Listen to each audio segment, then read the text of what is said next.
How is everybody? Awesome. So we are going to finish up what I did not get done on Wednesday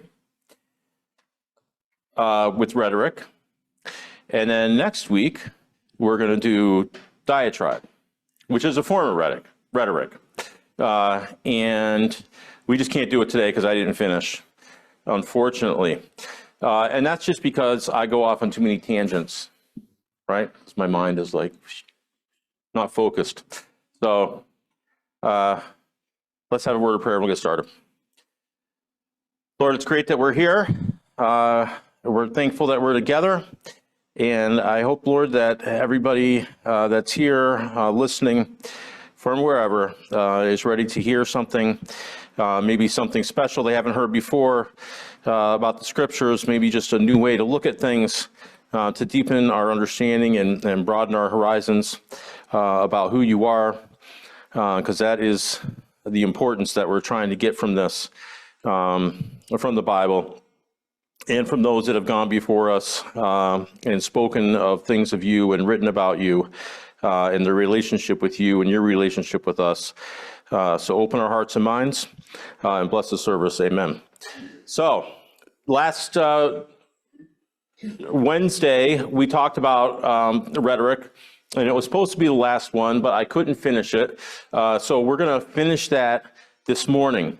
And if it runs a little short, then I have something extra about rhetoric we can do. It's not more about rhetoric information, but just another passage that's super interesting.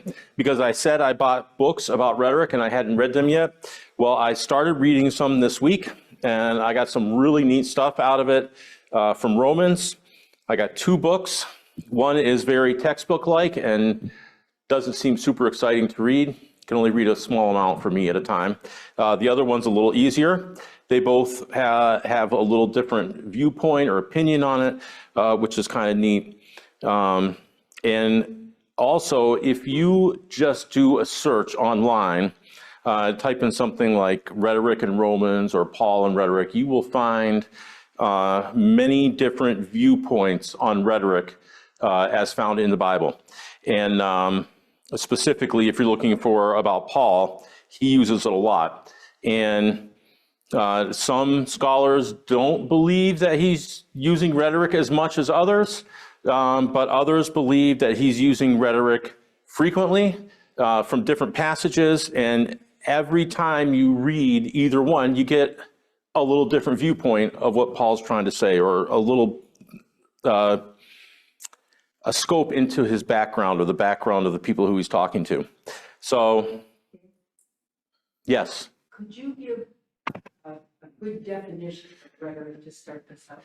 Yes. So rhetoric is it's a type of communication that we use. Most of it use it daily in our lives, and we don't even realize it. It's a way to persuade others of something that you believe, or to persuade them to action.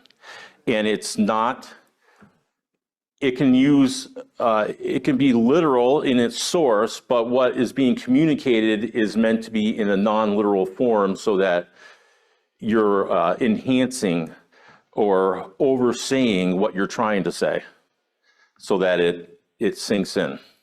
And today, what we're going to see is rhetoric in Hebrews. So you could turn to Hebrews 4 to begin with. And as we talked about in Romans, chapters 1 to 3, there's some ups and downs. We're going to read some things out of Hebrews regarding confidence, where it's really big swings in what Paul is saying. The past couple of weeks, I've said things about contradictions. And I think most Christians are afraid of the word contradiction when it comes to the Bible, because they want to believe from beginning to end it doesn't contradict. But what's interesting, and one of the books I was reading, I have some notes from it if we get to it, but it's from Romans chapter 7. And it's 6, 7, and 8 are taken together, and the author takes what Paul says in Romans 6 and compares it to what he says in Romans 7 and shows that they're different. He's saying one thing in one and something else in the other. But then in chapter 8, he brings it together so you realize what he was trying to do. But many people will take things in Romans chapter 7 and think that was Paul. It was what he was literally saying. We find something similar here. So we're going to start in verse Romans 4:14 to 16.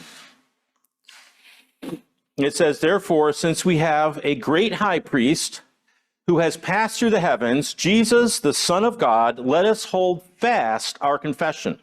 For we do not have a high priest who cannot sympathize with our weakness, but one who has been tempted in all things as we are, yet without sin. Therefore, let us draw near with confidence to the throne of grace so that we may receive mercy and find grace to help in time of need." Now, what's important about this passage is it fills the hearer and the reader, because remember, these are literally sermons, or Paul wanting to stand up in front of a group of people and say something. But he's not there. So he sends a letter, or he sends this, if you want to call it a script, that someone in the group is going to stand up and read with emotion. And what they're giving here in these 3 verses is saying that because Jesus was tempted in every way a human being was, and because he is a high priest in heaven, we can go to God with anything that we're struggling with confidence. And what is the confidence? Confidence is that we will receive mercy and grace to help us through it. Confidence. So in those 3 verses, when you read them, you feel really encouraged and good about your Christianity and about who you are in Christ. Now let's go to Hebrews chapter 5, and we're going to read verses 11 to 14. And in these verses, we're going to read something that seems to be different than what Paul just said. He says, "Concerning him, we have much to say. And it is hard to explain since you have become dull of hearing. For though by this time you ought to be teachers, you have need again for someone to teach you the elementary principles of the oracles of God, and you have come to need milk and not solid food. For everyone who partakes only of milk is not accustomed to the word of righteousness, for he is an infant. But solid food is for the mature, who because of practice have their senses trained to discern good and evil." So we were reading how you were encouraged and confident, and you can go to God with anything, and it's a good thing. Because now you've gone from feeling up here to a little bit lower. Because now you're an infant. You're not mature. You don't know the law. You can't figure the law out. You haven't memorized it. You're not putting it into practice. When you're going out in the world, you're doing things you're not supposed to do. And because of that, you are basically living in a sinful nature, because people who are mature, who get the meaty stuff of Jesus, they get it because they've practiced living the way they're supposed to live. So they're mature. They know the difference between good and evil. So they don't have an issue with sin the way the infants do, and with the way they ought to live, and the way they ought to view Christ, and the way they ought to view God. So these suddenly, and he doesn't, I think he's basically saying here, the people that I'm writing to, the people that I'm speaking to are infants. You've lost something. So you need to go to God. But can you feel confident going to God? So if I'm one of these people, I might start to think, well, now I don't know if I want to go to God with my struggles, because now I'm infantile and I'm ashamed, and I don't know if I want to go to God now, right? So Paul's saying you could still go, but now you're kind of unsure. The next we're to go to Hebrews 10, 26 to 31.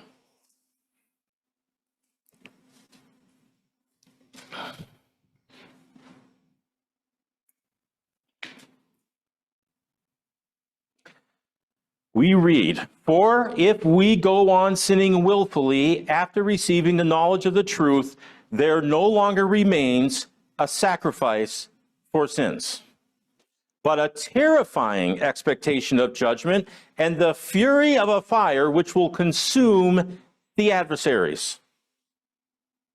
So in verse 27, you're getting gnat because of your willful sin instead of mercy and grace. That's what Paul's saying. In verse 28, he says, "Anyone who has set aside the law of Moses dies without mercy on the testimony of 2 or 3 witnesses. How much severer a punishment do you think he will deserve who has trampled underfoot the Son of God and has regarded as unclean the blood of the covenant by which he was sanctified and has insulted the Spirit of grace? For we know him who said, 'Vengeance is mine, I will repay,' and again, 'The Lord will judge his people.' It is a terrifying thing to fall into the hands of a living God." Once a preacher named Jonathan Edwards did a sermon on that. What it was going to be like to fall into the hands of a living God, even for little children and infants. When I read this, I'm like, could Paul really be saying this? Because don't I read elsewhere of God's mercy and grace and how all men are going to have life and be made righteous? I mean, if I sin willfully, who here doesn't sin willfully? Oh, no hands. Imagine that. No hands. So if you have willful sin, which is I keep sinning because I have knowledge of the truth and I know that I shouldn't be sinning, I'm going to keep sinning anyways. Now, the sacrifice that Jesus made is nothing. And instead of that mercy, I am terrified. So after reading this passage, we went from the first one, chapter 4, to here in chapter 5, way down here in chapter 10. So he's bringing them down. If we keep reading in chapter 10, starting in verse 32, it says, "But remember the former days when after being enlightened you endured a great conflict of sufferings, partly by being made a public spectacle through reproaches and tribulations, and partly by becoming sharers with those who were so treated. For you showed sympathy to the prisoners and accepted joyfully the seizure of your property, knowing that you have for yourselves a better possession and a lasting one. Therefore, do not throw away your confidence, which has a great reward." So it seems like we're starting to come back up a little bit, right? "For you have need of endurance, so that when you have done the will of God, you may receive what was promised. For yet, in a very little while, in 2,000 years, he who is coming will come and will not delay." In a little while, when Lisa says, "Can you vacuum?" And I say, "Yeah, in a minute." And she's like, "Well, your minutes turn into 10. I could say, "I'll do it in a very little while." And then she can expect that I'll never vacuum. At least in her lifetime. "But my righteous one shall live by faith, and if he shrinks back, my soul has no pleasure in him. But we are not of those who shrink back to destruction, but of those who have faith to preserving the soul. So now he's complimenting them because they've lived through a time when they are truly under oppression. They've had their property seized. Some of them have been jailed or worse because of the way, because they follow Jesus. They have been persecuted. But he says, continue in confidence, and you need more endurance because it's not stopping. But soon it's going to stop, right? And soon, in verse 38, the righteous one shall live by faith. And if he shrinks back, my soul has no pleasure in him. So don't give up, because if you give up, then the pleasure is lost. So what is Paul saying? Is he really saying that for these believers, these are believers, these are today who we would consider to be Christians. Prominently, they're Jewish believers, okay? But they have, they're wavering. They're going through some terrible things. They're starting to fall back into things they shouldn't believe. They're having a problem with not following the law, apparently. That's what Paul's trying to say, maybe. But is he really saying that? We have to wonder. What is he really trying to say? Is he trying to say, for me, a believer, that if I go through a period of willful sinning and Jesus was to come back in that moment, that I'm going to be in heaven, and instead of grace and mercy, I'm going to get fear and trembling from God? Does that line up with what Paul teaches about the cross? It doesn't. Well, Christendom, that's all they teach. That is what they teach. Because people teach out of these scriptures and they miss what Paul is doing. He's using rhetoric.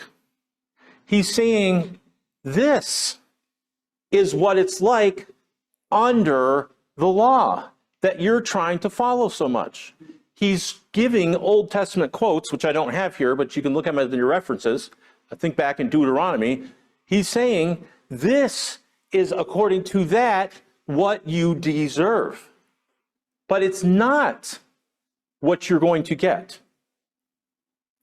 And what he's trying to do is encourage them and to show them this is what Jesus Christ has accomplished and what he's done for you. And because he's done this for you, he continues on in Hebrews chapter 11. And we know in Hebrews chapter 11 what it's about. Let's go to verse 39, and we're going to read verse 39 through chapter 12 and verse 3. So he's brought them on this roller coaster. And in this roller coaster, he's trying to show them that what you're thinking, what's in your mind, is goofy. Because you've been taught something, and you're going backwards. And in your going backwards, this is what you deserve. However, it's not what's going to happen. He says, in all these things, having gained approval for their faith, all those he listed and more, did not receive what was promised, because God had provided something better for us, so that apart from us, they would not be made perfect. Therefore, since we have so great a cloud of witnesses surrounding us, let us lay aside every encumbrance and sin which so easily entangles us, and let us run with endurance the race that's set before us. If something easily entangles you, that means that you're probably going to get entangled in it. But be aware, self-awareness, and try to lay it aside and not let it entangle you, because when it entangles you, then the race that was set before them is not being won. He says in verse 2, fixing our eyes on Jesus, the author and perfecter of our faith, who for the joy set before him endured the cross despising shame, and has sat down at the right hand of God. For consider him who had endured so much hostility by sinners against himself, so that you will not grow weary and lose heart. In verse 2, he's saying, the author and perfecter of their faith, who endured the cross and despised shame and is now sitting at the right hand of God. Because of him, when you stand before God, you don't have to be fearful of falling into the hands of a living God. I believe that that's what he's saying. All those other things were said to show them, this is what you're going back to, this is what you're wanting to live by, this is where you're falling back to, but you don't need to, because really you're over here because of what Jesus Christ did. So, consider what Christ went through, and then understand that he had endurance, and he's giving them encouragement. Jesus endured it. You endure it. He endured hostility. You endure it. He did all these things for you. We started with, he went through all the temptations. He was tempted just like you are in every way, without sin. Paul is not saying you're going to be without sin. He's saying you will sin. It easily entangles you. But keep pressing and try to lay aside these encumbrances and these easily things that entangle us, and focus on the path that Jesus Christ has for these people. Don't lose heart. So the ups and downs are contrasted emotions. And that is part of what rhetoric is supposed to do. You're appealing to emotions. Does anybody remember what that Greek word is? I don't have to go back in my notes, do I? I do. Because now I can't remember what it is, because I just asked you, now my brain froze up. Is that how it works? That is how it works. Ice cream? Yeah. It's way up here somewhere in these notes. So we had pathos, logos. It's pathos. Pathos is the emotional appeal. That's what he's making. And then he turns it into a rational appeal. So that's the up and down. It's the emotional appeal. And then he gradually brings that down to rationality, what is actually the case, and gives them something to be encouraged by and to live by. Because they're going through really difficult times. I mean, in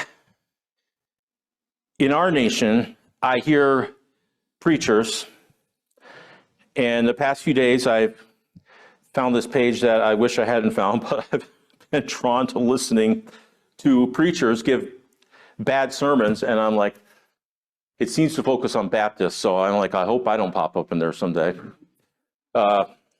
Because somebody that's around here has popped up in it. I'm like, oh my goodness. And a lot of them talk. They don't really talk. They yell about the oppression that they're under as Christians, right? And I get that there are people that don't like Christianity. And of course, they're going to try to make things difficult for you. But I can't read Hebrews and equate the Hebrews to me. I just can't. Now, if I was born in China, which thankfully I wasn't, and I followed the same path in life, then maybe I could say I could equate myself to what these Hebrews are going through. So the things that they're going through are strong, and Paul's asking them not to lose heart and stay going. So when I read that, then I think of myself, and I think, how could I possibly not stay strong and encouraged, right? It's easy, obviously, but in your mind, you think about it and you say, how can I not be? Because I don't have all these things coming at me. Nobody has confiscated, as he says, my property because I'm a Christian. Nobody. And in my mind, most likely, the government's never going to come and confiscate any of my property because I'm a Christian. Because even if I wasn't a Christian, most likely, they're not going to come and confiscate my property because I live in America. And in America, I know there's eminent domain and things like that, but in general, nobody comes knocking on my door and says, we don't like the way you believe, so I'm taking your car. Right? They don't. So, you know, if you choose to be in limelight in government office, then of course all bets are off because they do all kinds of terrible things to each other, right? And then they might say, I go through those things. But as general, Christians don't have to go through those things. So these ups and downs to me are supposed to bring encouragement. And if I read what these people went through, and I can see where Paul says about people in that time that Christ began a good work in them, and that that work was going to be finished by the day of Christ, which in my mind, not in all Christianity's mind, but in my mind, has happened, then guess what I know about all these people that I just read about? Christ's work was finished in them. And they stood before God with confidence that they had run a race, regardless of how well they'd run it. They did what was supposed to be done. So at some level, rhetoric, as in these passages, can be taken as non-literal while not dismissing the important meaning as being empty. So just because what he might have been describing in the middle of those portions might not be literally how God sees us, it doesn't mean it's empty. You still take something from it. You still read it and you reflect back on yourself and think, yeah. Brad says in his book, we need to read behind and beneath the rhetoric to identify the author's intent and God's message. And I had a paragraph I was going to read from him, but I don't have my book, so I can't. It's on page 241. If you have the book, it's about rhetoric and how we read into it. So that's how the hearer understood these passages. Hopefully, they understood it. Some might not have and kept going the other way. We don't know. I'm sure it happened, but hopefully most of them did not. So, it's 10:30, and we have a few minutes. Yes. 10:27 with 12:29.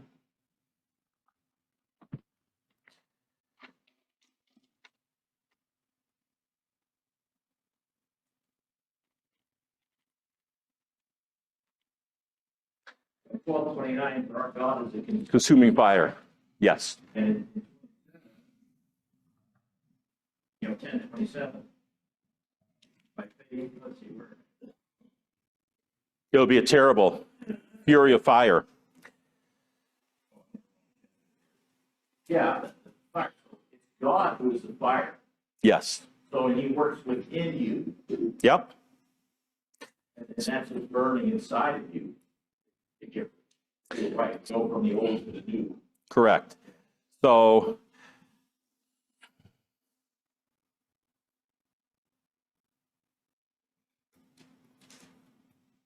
why is it?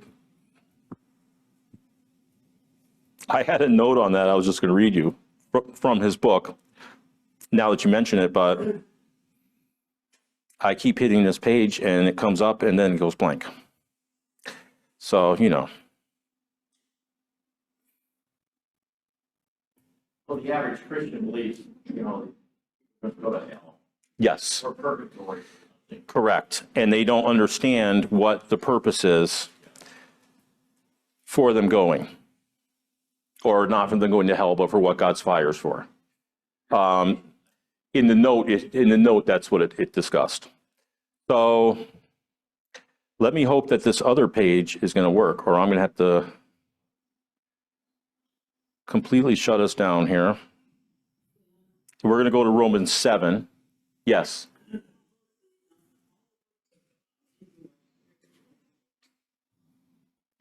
Fire can't touch. You can't touch it. It's all everything else that burns off. Yep. Yep. But he says we're saved as though through fire. Just give me 1 second.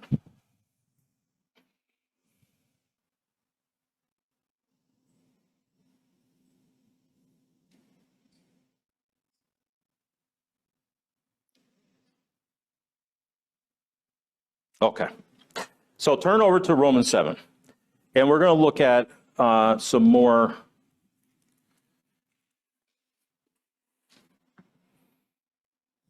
rhetoric. To me, this has always been a passage that I've questioned. What is Paul, why is he writing this? When in a couple chapters before, he told me the opposite. Why would I worry about it? He said before, I was dead to sin. I was buried. What happens to a dead man? Can he sin anymore? No. Paul says no.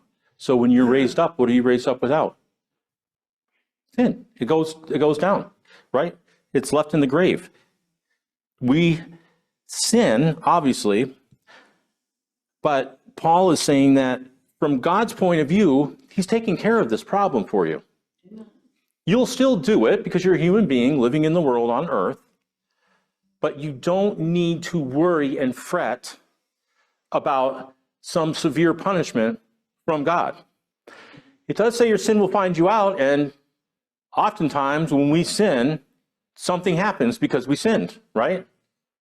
Something from the outside, something from within ourselves, something from another person. We pay for sins. And if your sin is great enough, you'll probably pay through the law because they'll look for you and find you and fine you or put you in jail or do whatever. If you sin to yesterday, just for fun at work, we were using Siri. Does everybody know who Siri is? Siri is, I don't know if I'll call Siri AI because it's very primitive, but Siri is a woman. I saw a picture of the lady once. She was middle-aged and it's her voice. I think her name was Susan, I believe. But she does the voice for Siri. So if you have your phone and I'm with a customer and we can't figure something out about star fruit, I could say, hey, Siri, tell me something about star fruit. And Siri scans the internet and she gives me the first several really important things and she'll read some of that to me and tell me. Well, I don't know what happened in my mind, but I said, hey, Siri, will you marry me? What do you think Siri said? I would think she would say nothing. You know what? She had a response. It said, I'm happy with how things are now, where you ask me stuff and I tell you about stuff. That was her response. So I thought, wow, they have thought of everything, right? So Lisa responded and said, well, at least I have it in writing. So it'll be easier to get a divorce because my husband's looking for someone else. If you were to do that to your wife, you're probably going to suffer consequences, right? Because if you get divorced and you were seeking out someone else as a man, she's probably going to, as they say, take you to the cleaners. That is your sin finding you out. That's what it is. So I'm just going to open this note.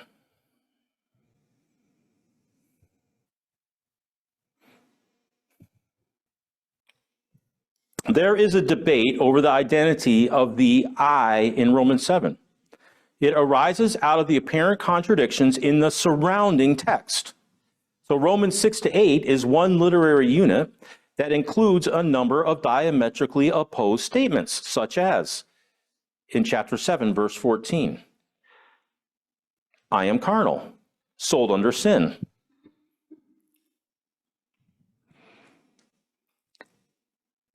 With freed from sin.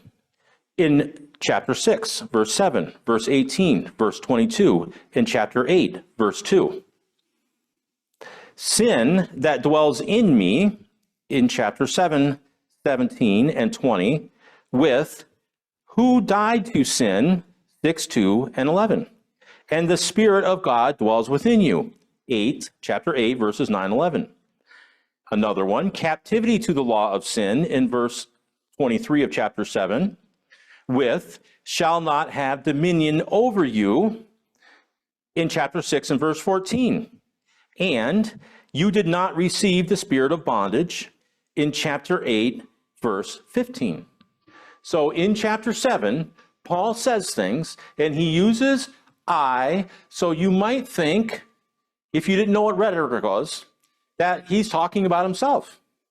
And surprisingly enough, if you research this, many people think he's talking about himself, to make a point, but talking about himself. In between two chapters that say none of these things can be possible, right? So I can't read this whole thing, but the idea is that Paul is highly educated and skilled orator, was likely using a Greek rhetorical technique called a diatribe, which we're going to look at next week. So this is kind of a sneak preview. A diatribe is a form of argument during which the speaker engages an audience through various techniques that include direct address, paradoxes, rhetorical questions, and dialogues with imaginary third persons whose objections and counterpositions are dismantled. So, starting in verse 14 of chapter 7, it says, "For we know that the law is spiritual, but I am of flesh, sold into bondage to sin. For what am I doing? I do not understand. For I am not practicing what I would like to, but I am doing the very thing I hate. But if I do the very thing I do not want to do, I agree with the law, confessing that the law is good. So now, no longer am I the one doing it, but sin which dwells in me. For I know nothing good dwells in me, that is, in my flesh. For the willing is present in me, but the doing of the good is not. For the good that I want to do, I do not do, but I practice the very evil that I do not want. But if I'm doing the very thing I do not want, I am no longer the one doing it, but sin which dwells in me. I find then the principle that evil is present in me, the one who wants to do good.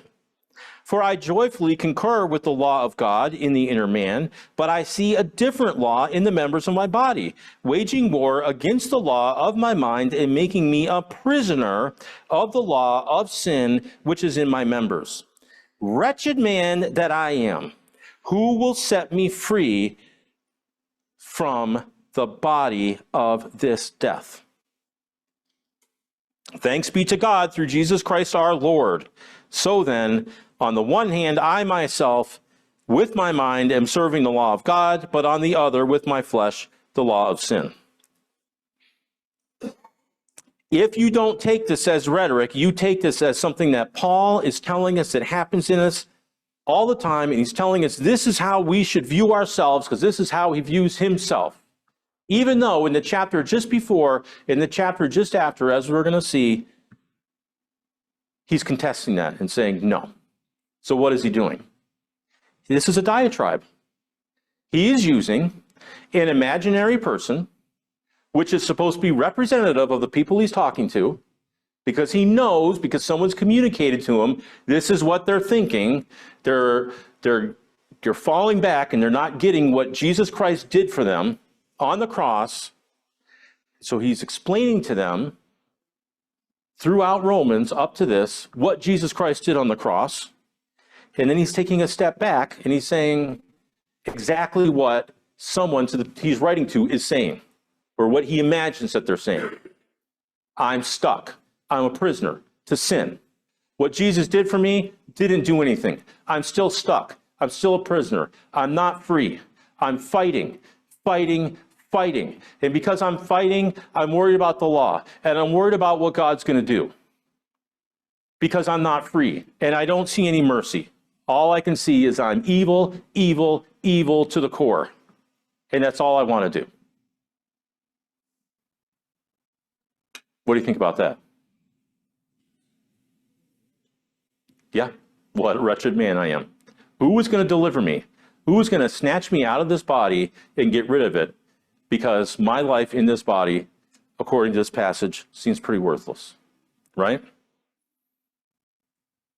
That's what Paul is saying they think. And that's what the diatribe is for. Look it. Look it. Look it. This is what you're saying. Now, if we keep reading, the first verse of the next chapter says, therefore, there is now no condemnation for those who are in Christ Jesus. For the law of the Spirit of life in Christ Jesus has set you free from the law of sin and death. So everything that he just said in Romans chapter 7 is false. It's false. Yes.